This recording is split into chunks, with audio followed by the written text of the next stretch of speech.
Monsieur le Premier ministre,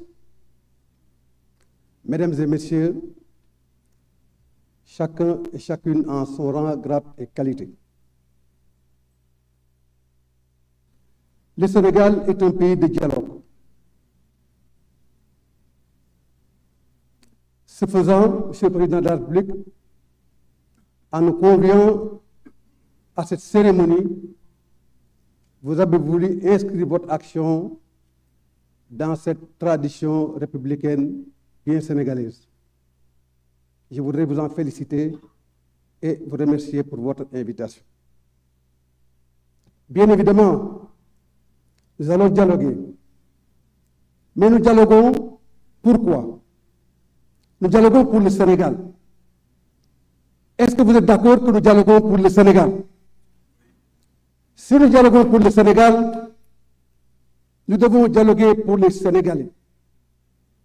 Et dialoguer pour les Sénégalais, c'est servir de manière exclusive les intérêts supérieurs de la nation sénégalaise.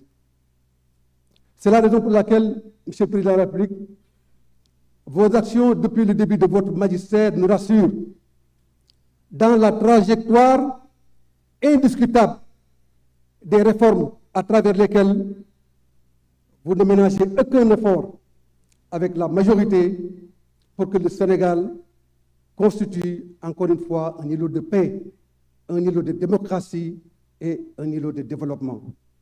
Oui, Monsieur le Président de la République, nous dialoguons pour la démocratie, nous dialoguons pour le développement. Ce développement inclusif au service de chaque Sénégalaise et de chaque Sénégalais.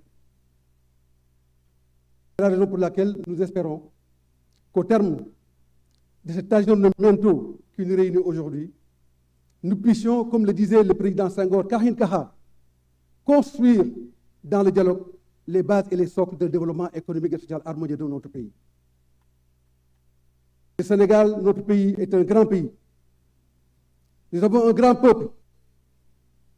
Et je suis persuadé que de la synthèse et de la conviction que nous avons et que nous partageons à travers notre cohésion sociale et nationale, ici regroupés dans cette salle, nous allons construire le Sénégal de demain, le Sénégal de nos rêves, le Sénégal de la paix, le Sénégal de l'unité et le Sénégal de la cohésion.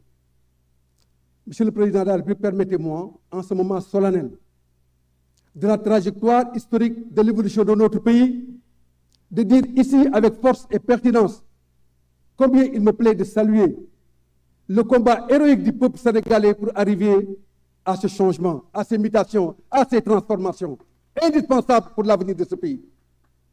Oui, Monsieur le Président de la République, après avoir salué votre contribution à cet égard, je voudrais saluer l'immensissime contribution du Premier ministre Ousmane Sonko pour que ce combat puisse réussir et puisque nous puissions atteindre les résultats à travers lesquels nous célébrons aujourd'hui ce dialogue.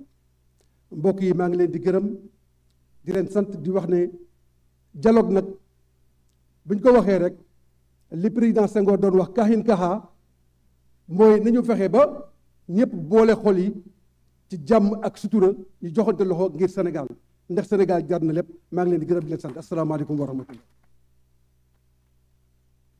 jërëjëf monsieur Malick Gakou ñu jox kàddu gi honorable député Anta Babacar Ngom ki topp ci moom monsieur Cheikh Ahmed Tidiane Youm honorable député également.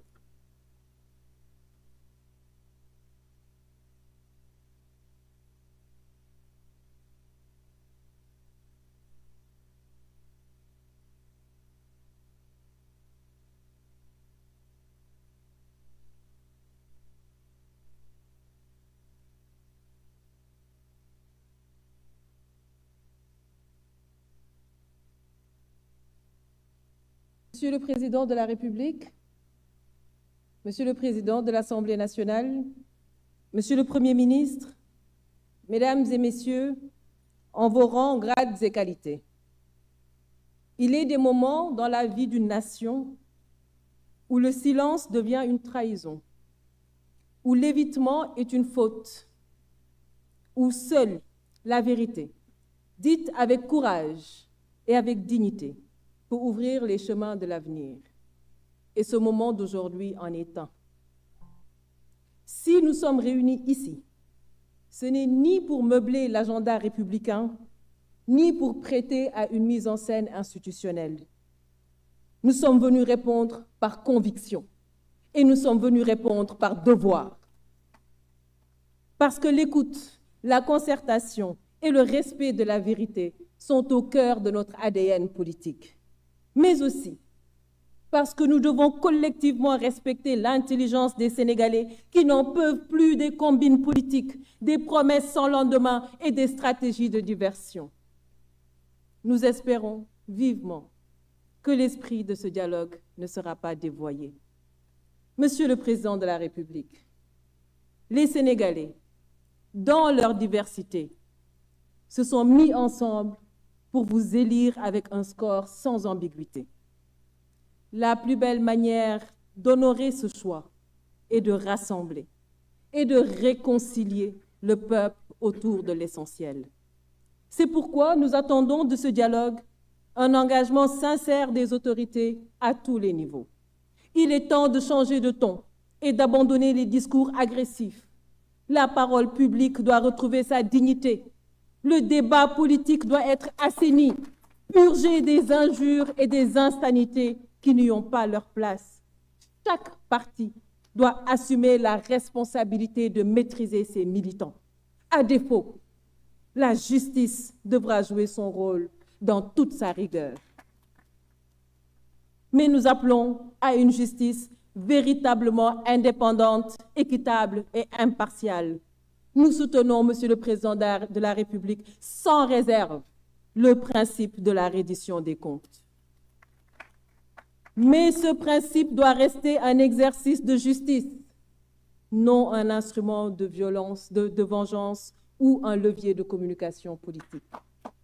Il ne doit pas occulter l'essentiel, la précarité croissante, l'essoufflement économique, la jeunesse en quête d'avenir, les femmes en quête de reconnaissance, la diplomatie en recul, l'insécurité alimentaire, les périls qui menacent notre sécurité intérieure et notre défense. Monsieur le Président de la République, nul ne s'attendait à des miracles au bilan de votre première année de mandat, je vous l'accorde. Mais il est désormais temps de passer à l'action et de faire rayonner à nouveau notre pays au concert des nations. Cela fait 4 longues années que notre pays est prisonnier de tensions politiques qui ont fini de fragiliser les bases de notre économie et détourner l'attention des Sénégalais des vraies priorités. Il faut refermer cette parenthèse douloureuse et lancer des réformes structurelles dans les secteurs vitaux, éducation, santé, équité sociale, agriculture, élevage et j'en passe, industrie. Je vous propose d'organiser des états généraux pour la relance économique afin de réinventer notre modèle. Je saisis cette tribune pour porter un plaidoyer fort en faveur du secteur privé, formel comme informel. Il est temps de le replacer au cœur des priorités économiques. C'est votre meilleur allié, Monsieur le Président. Mesdames et Messieurs, en abordant les questions de la démocratie, des libertés fondamentales, le processus électoral et les réformes nécessaires, nous tenons là une opportunité précieuse de refonder notre système démocratique sur des bases plus justes, plus solides et plus inclusives. Mais cette refondation sera incomplète si elle ne s'accompagne pas d'un véritable renforcement de la place des femmes dans l'espace politique. Notre sous-représentation dans les sphères de décision est une réelle défaillance démocratique. Une démocratie sans les femmes est une démocratie amputée, Monsieur le Président de la République. Je salue la présence responsable de la société civile et de l'opposition. Opposition qui, comme vous pouvez le constater, n'a rien de résiduel. Elle est vivante, elle est consciente, elle est exigeante. Mais cette responsabilité, mes chers collègues de l'opposition, nous oblige, car le peuple ne pardonnera plus les marchandages obscurs, les postures opportunistes ou les logiques d'appareil. Il y a un temps pour la politique et un temps pour la construction nationale. En fait, le temps de la rupture est arrivé. Et c'est pourquoi nous devons réaffirmer notre engagement exclusif au service du citoyen. J'appelle à un renouveau politique et générationnel fondé sur la compétence, l'éthique et le courage d'agir. Cela ne nous empêchera jamais de garder notre liberté de ton, ni d'assumer notre rôle de sentinelle vigilante. Je vous remercie de votre aimable attention.